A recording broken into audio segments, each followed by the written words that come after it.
the other massive seat still open for 2025 is that Red Bull seat alongside Max Verstappen. I think we went into the year kind of expecting Sergio Perez to no longer be in that seat, but it's come out recently that he's Red Bull's first choice. What do you think about that? Do you think Red Bull should keep Sergio Perez for 2025 based on how he started this year? Based on Sergio's recent performance, I think that keeping him would be the safe thing for Red Bull to do. Sergio is not somebody, if he can keep performing like he is right now, then, it's a great option. He's not somebody that's ever going to challenge Max Verstappen for a Drivers' World Championship. But right now, this year and last year, it looks like he is someone that is going to be providing the support that Max needs and picking up the pieces when Max isn't there. So, yeah, I think it's a safe option. It's a good option if Sergio can continue performing. And right now, in this moment, it makes sense, I think, for Red Bull to sign him probably on another 1-year contract. I don't see Sergio getting anything longer than that because Red Bull does have a lot of young drivers in the wings waiting for opportunities. And Sergio is not the youngest driver, so he might be looking to retire in the next couple of years. So I'm not too sure, but I think it makes sense right now for Sergio to get re-signed. I think it does make sense as well. I think it makes sense that Sergio Perez is the front runner. Obviously, he is the one who has that seat right now. So you would think that, he has to lose it before someone else can get it. And so I think he's doing a good job of doing everything he needs to keep that seat. I kind of feel like people are overlooking Yuki Tsunoda for that seat. He's had an incredible start to the season as well. I think if he continues outperforming Daniel Ricciardo in the way that he has been, I feel like he deserves a fair shot at that seat as well.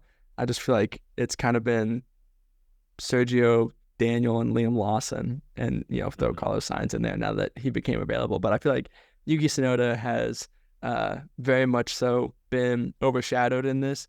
If you remember last time Sergio Perez re-signed his contract, he signed it very early in the season after he won at Monaco in 2022. I think Red Bull would be silly to re-sign Sergio Perez that early in the season again. If you look at what Mercedes did with Valtteri Bottas when he was still there, they waited fairly late into the season to re-sign him on those recurring 1-year deals.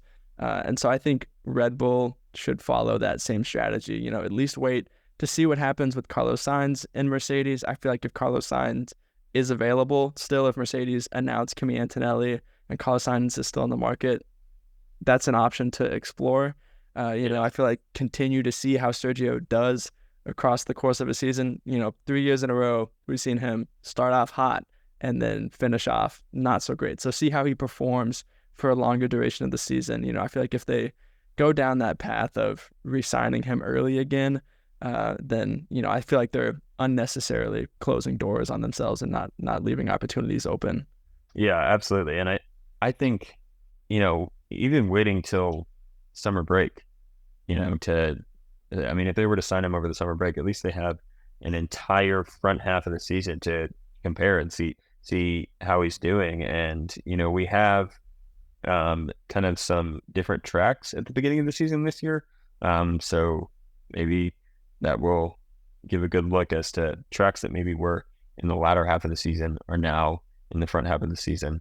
How was Sergio performing at those as opposed to what he did at those in years where they were towards the end of the season? I don't know. Things to compare. But again, I think it makes sense. And Sergio is the front runner right now, but I totally agree with you. I think it's absolutely to Red Bull's advantage to leave that seat open until the summer break at the earliest, if not maybe even like September, something like that I could see happening. Yeah, we've seen the past couple times the Red Bull seat has been open that they haven't had the strongest depth in their driver academy, and they've had to look outside their academy, and that's forced them to maybe rush in that process. Now they have some capable drivers in their drivers academy. There are good options available on the silly season market, so I think them taking their time in this process is very valuable and something that they should definitely do.